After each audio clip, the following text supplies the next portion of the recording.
Hey, everybody, and welcome to True Crime Paranormal with the Psychic Sisters. This is Katie Weaver. I am here with my co host and partner in crime, Kristi Brower. Hello. Hello. How So are you? excited for this case. I'm I. really good. I've had so much fun researching this Mm-hmm. because I'm a huge Agatha Christie fan. So, Yeah, yeah, I love I her doing know. this. Me too. Love every second of it. Loving her. Love and feeling into her. What a sass. Oh, Yeah. dude, she would have been our friend. Yeah. I can tell. Yeah. Straight up. For sure. Well, this is, of course, a special production for Patreon. So, of Yeah. course, we always want to thank our patrons from the bottom of our hearts. You guys make it able for us to do what we do. Since Mhm. we have started getting so many downloads, our podcast is getting a ton of downloads. Yeah. That gets more and more expensive. Yes, it does. So we It are certainly very does. grateful for Patreon because you guys are you're helping us fund that because that's bananas. But Right? Yeah. The more storage we use, the more storage we pay for, yeah, but it's which is okay. We fine. want to. Yeah, Definitely. we're here for it. But Patreon helps absorb that. So we appreciate you Yeah. guys very much for that because you're making it so that we can continue to do what we do. So we love Yeah. it. All right. Well, let's talk about the heroine of our story here. I'm going to give you guys a bit of background on Agatha Christie. I think most of you probably know her story quite well, but you may not. She, was an author a really long time ago. Hmm. So Agatha Christie was born Agatha Mary Clarissa Miller in Devon, England in 1890, and then lived at least part of her childhood in France. Uh, in August of 1914, she meets a man named Archie in Salisbury, and he's headed to France in the First World War. And he tells her he does not expect to return alive. Well, that was the 1st of August, and by Christmas time, Archie is home on a break, and he and Agatha marry on Christmas Eve of 1914.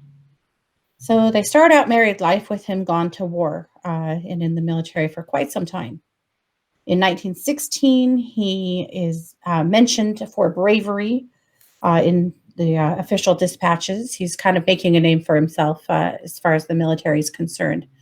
In 1917, she completes her first novel, The Mysterious Affair at Styles, Hmm. and publishes it under the pen name Agatha Christie.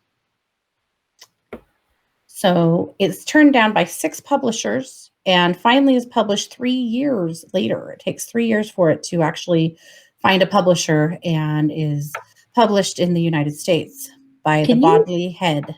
Can you imagine the stupidity of turning down Agatha Christie? Yep. I Epic mean, mistake. hindsight is definitely 2020 in this case. Mhm. 20 million. Yeah. Yeah. So much more, actually. But Mhm. okay.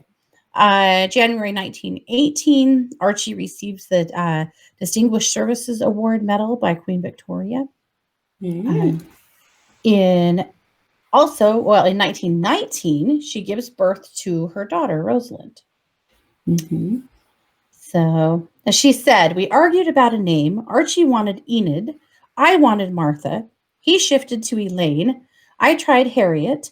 Not until after she was born did we compromise on Rosalind, which is so funny because I think Rosalind is by far the most beautiful of those names for this Definitely, for yeah. this beautiful child. But I anyway, agree, but, I guess different time, different names were popular. yeah, for sure.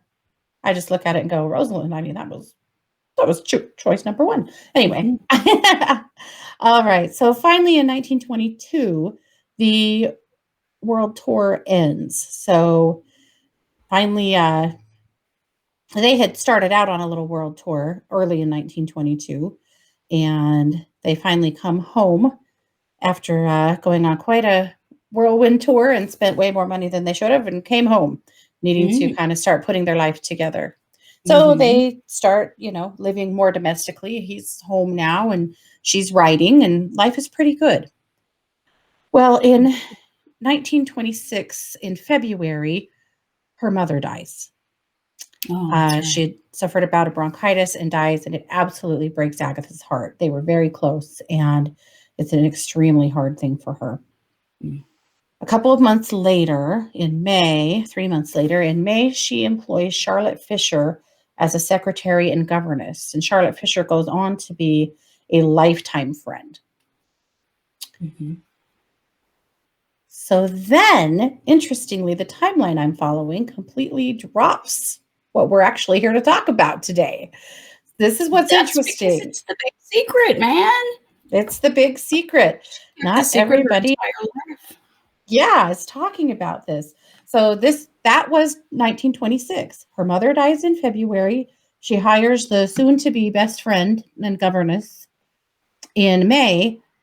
And then on Friday the 3rd, December 26th, things had been rough for a little bit. Archie had been having an affair. Apparently, he was a serial cheater and had cheated their whole married life. But he was having an affair and told her that he wanted a divorce because he was going to marry a woman named Nancy Neely. That he was in love with her and he didn't love Agatha anymore. So the divorce Huge mistake. So the divorce had not happened yet, but she was quite distraught, and really Yeah. struggling, and had already really been struggling with her mom's death. So things were a little dark in her life at this point, a lot dark. So on December 3rd of that year, she at 9:30 at night, she, according to her husband, got up from her armchair, climbed the stairs of their home, kissed their sleeping daughter good night, and made her way back downstairs.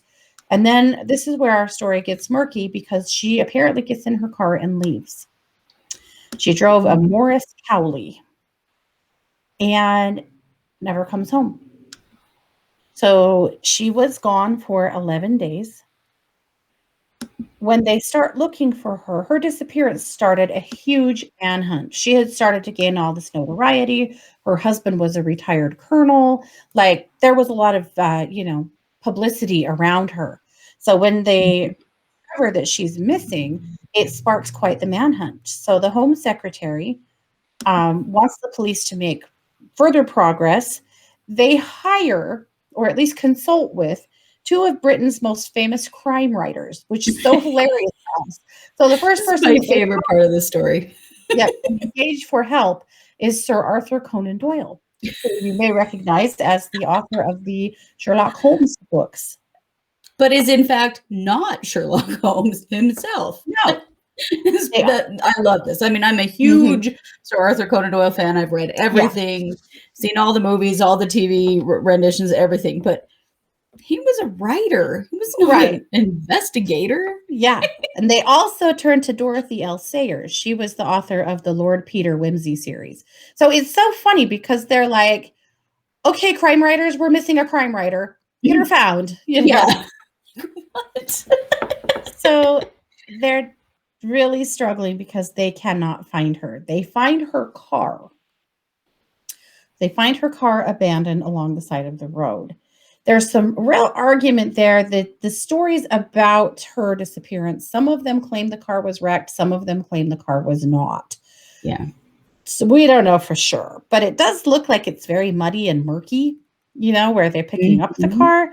And remember, it is December, Right. So the world is basically blowing up over this. She's on the cover of every newspaper. It's all they can all talk about, that Agatha Christie is missing. And this is the first time that they've used airplanes in manhunts, interestingly, in England at least. And, they're looking everywhere. Now, some people jump straight to suicide, claim it had to have been suicide. Where her car was found was near a natural spring known as the Silent Pool. And apparently a couple of children had died there not too long before she disappeared. So some people were certain that she must have drowned herself there, only there's no body. So again, some people are going for suicide, but her 6th novel has just come out and had huge success. That was The Murder of Roger Ackroyd, a very famous one of her books. Anyway, life is good for her as far as they know. Nobody really knows that she's in the midst of getting divorced at this point, but at any rate, some people claim it was some kind of a publicity stunt to promote her new book. Some people are claiming that her husband murdered her. So, as you know, all good stories do, there's lots of stories, right? There's lots and Right? lots of conjecture about where she is Well, and what's going on. at one point, they use hounds to search for her, which I think is so funny because, the hounds of the Baskervilles, like, Yeah. that's a Sir Arthur Conan Doyle. Like, I don't know. The whole thing is Uh-huh. just like, It's quite it's picturesque. really hilarious. Yeah. It all just Yeah. fits together very well. Yeah. Now, Sir Arthur Conan Doyle was an occultist. Yeah. And so he goes to see a medium. And the medium says she's alive, but she's in a very murky and confused place. That's all the medium could say. She knew she was alive, but that she was very in a strange situation. So finally, do you want to say anything else about their disappearance, or are you ready? I'm ready. Okay, I wasn't sure. There's a lot here. I don't want to miss There anything. is a lot, and I just all the literary references and all of that. That's just the best part of this. Like, wherever would you ask crime writers to help? Like, Yeah. you do know that they aren't actually their characters. I don't know. That just is my favorite part of this whole story. Yeah. It's so crazy. Yep. So she is finally discovered 11 days later on December 14th. And she is found at a hotel in Harrogate. Harrogate is the little like spa destination type town. Yeah. She's in a very fancy hotel it was the Swan Hydro at the time. It's now the Old Swan Hotel. She didn't have much of any luggage at all. She checked herself in under her husband's mistress's assumed name. She Teresa is Neal. a shady lady. Yep, Teresa Neal. That's the name she checks herself in as.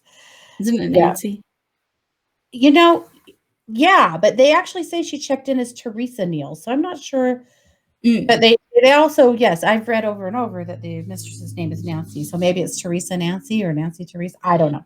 Maybe. But Neal is her last name. Mm-hmm. Yeah. So this is a very elegant place. There are lots of fashionable people there, and supposedly she had been going to the balls and the meals and the dances and the entertainment and has just been living it up for 11 days in this hotel. So finally, one of the hotel's banjo players recognizes her and realizes that he's been seeing, in the newspaper that she's missing. So he alerts the police, who immediately call her husband. Now, isn't this interesting? Mm-hmm. You would think that the police would come and talk to her and find out what's going on with her, but they sent her husband for her. Yes. Which that to me, and I'm sure in 1926 that's the way it was done, but big yikes. What if she was hiding away from him? Right. What if yeah. What if this was an abuse situation? Like, that would never happen now. Yeah. So he gets there to collect his wife, and she doesn't really want to leave. She makes him wait in the hotel lounge for quite a while, so while she changes into an evening gown, and it's just basically just playing him, making him squirm. Yeah. She's having fun with this.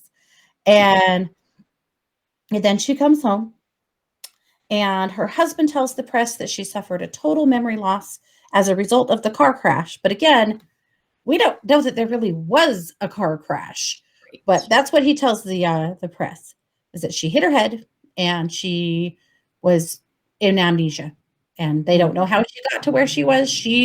Her husband claims that she has no memory of being in that hotel or what she was doing there at all. Or who she is. Yep. Right. And that, the biographer, Andrew Norman, who wrote a story about her, he claims that she was in a fugue state or like a psychogenic trance. No. That's a rare condition that's brought on by trauma or depression. It's just so interesting that she snaps out of it. He says that her adoption of a new personality, Teresa Neal, and her failure to recognize herself in newspaper photographs were signs that she had fallen into amnesia. So that's what was basically said, but it she came back home and made a miraculous full recovery and went right back to publishing books. Yeah, she sure did. It was really incredible how quickly she recalled who she was and the next story to write. Yes. Finally, in 1928, they do get divorced. So this was in 26. So it was 2 more years before they get divorced. And then later on, she remarries Sir Max Mallowan. But she never really talked about it. And if other people, if newspaper, if reporters tried to bring it up, she would shut them down. If friends tried to bring it up, she would shut them down. She was not talking about it. So the only thing we know about this is just what we know. Like there's no other real record of what happened. So there's been a couple of books and movies published about her disappearance, but it's basically just a conjecture of what was she doing. Right. Sort of guessing like what could she have been. Yeah. The most recent movie is kind of fun. What's it called? The Reason for Murder or something. Yeah, it's on Netflix. It only came out just very recently, but it's they're in that movie. She's solving a murder while she's there. I guess she and Sir Arthur Conan Doyle should have been out solving murders. I guess so. Yeah. So, with that story being told, we have been, talking about what do we think was actually going on. And Kristi, take it away. What was actually going on here is that Agatha Christie was a shady lady. She did not have amnesia. She did not have a head injury. This was 100% to punish her philandering husband and to embarrass him publicly. Yep. I will say she didn't expect the response that happened. Like she didn't expect that the whole country was going to be out looking for her and airplanes and Sir Arthur Conan Doyle and all that. I don't think she thought it was going to be that big. No. But no. She was punishing him 100%. I have no question at all when I look into this just as a psychic. She didn't know. And this is very much selective amnesia, Right. She went, so the name that she chose to use just happens to be related to her husband's mistress. Yeah, sure. And, she was functional enough to just be living it up at the spa, dancing and buying new clothes, clearly, because she didn't have any clothes with her. Yeah. Just having a great old time. No, this was 100% about embarrassing him. Had to have taken a fair amount of cash with her. Yes. Because that wasn't cheap where she was. That was, well beyond the days of debit cards and probably she wasn't writing checks or they would have known who she was. So she had to have had cash. So obviously it was planned. The only question is who got her from her wrecked car to the spa? Because I'm guessing that was planned. That this was, somebody knows. She had to have paid someone or had a friend that picked her up and dropped her off. Yeah. Something happened there. Absolutely feel that she had that was planned, that they met, dropped her off where she was 100%. Yeah. She was not putting up with his bullshit. That's all that was. Well, and they did end up staying together for 2 more years. Well, I wonder if maybe he was a little afraid to divorce her after that. Like, what else was she going to do, I think so, too. Yeah. Fake her own death and make it look like he did it. I mean, she had the skills, clearly. She surely did. And I agree. That was meant to scare him, shake him up, and also just publicly embarrass him. I feel like he really expected her to be a certain way for the public, even though obviously he didn't hold himself to such a high standard, but she'd had enough of it. Yeah. Now, it is sad that her 7-year-old daughter's mother went missing for 11 days. That's kind of terrible. Yes, I wish she had gone missing with her, Right, so me she was too. with her mom, not missing her mom. That is disturbing.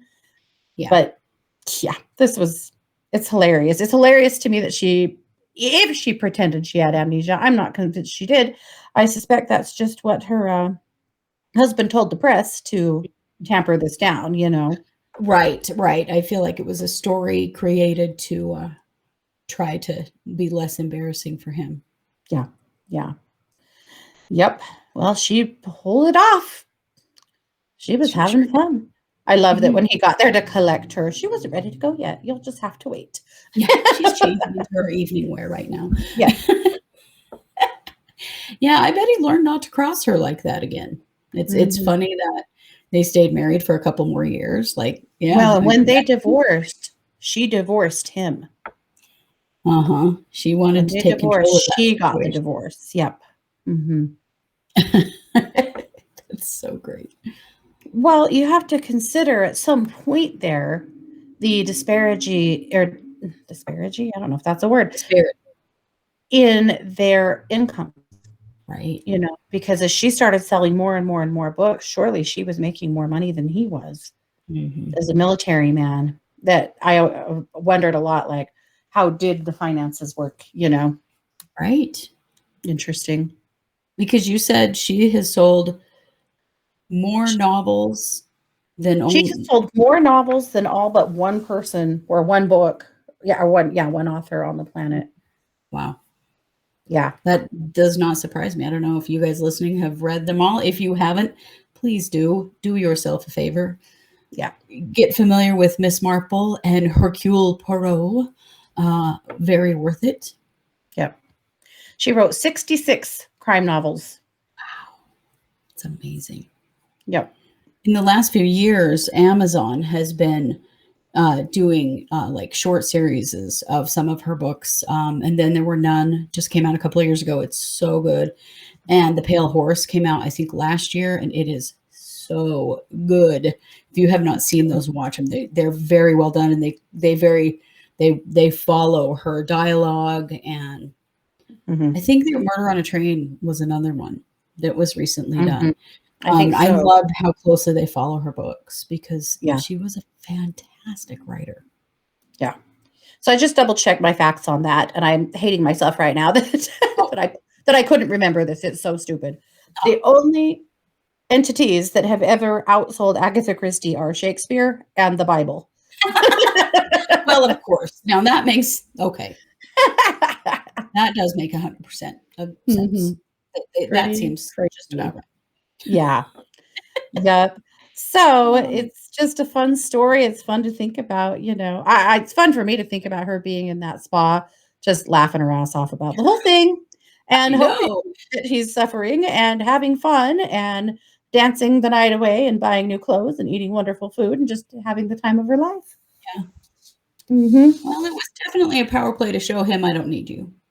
I can do whatever I want, and I don't need you. And if you're going to treat me like crap, I'm going to embarrass the hell out of you. It was a very powerful thing to do for a woman at that time. You know, about 1926.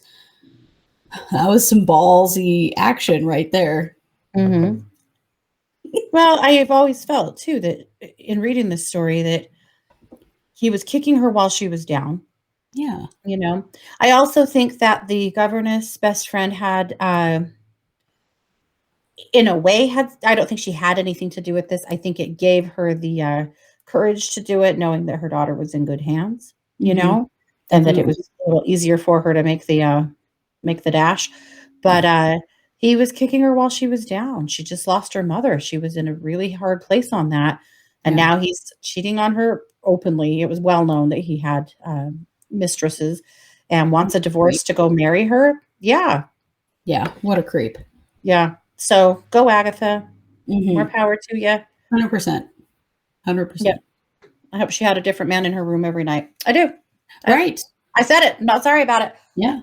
Well, she wasn't very old when all this went on. She was in her 20s, wasn't she? She was actually. Oh, was she older? She was 36. Oh, 36. That's right. I was thinking 26, but that's the year it happened. 26. Yeah. Yeah. Still she was though, actually man. 36, but. Live it up. 36 is young. She's beautiful, rich, had everything going for her. Yeah. Didn't need so there you have it. We told the tale. We did. We definitely did. Yeah. Yeah. We would love to hear what you guys think she was up to during that time. You know, I hope she got a tattoo, but I bet she didn't. That's I would have. I do. I would have for sure. But you know, that's just me. Nancy right across the ass. But whatever. It's fine. No, sounds right. revenge tattoos are stupid. Revenge tattoos are stupid. Yes.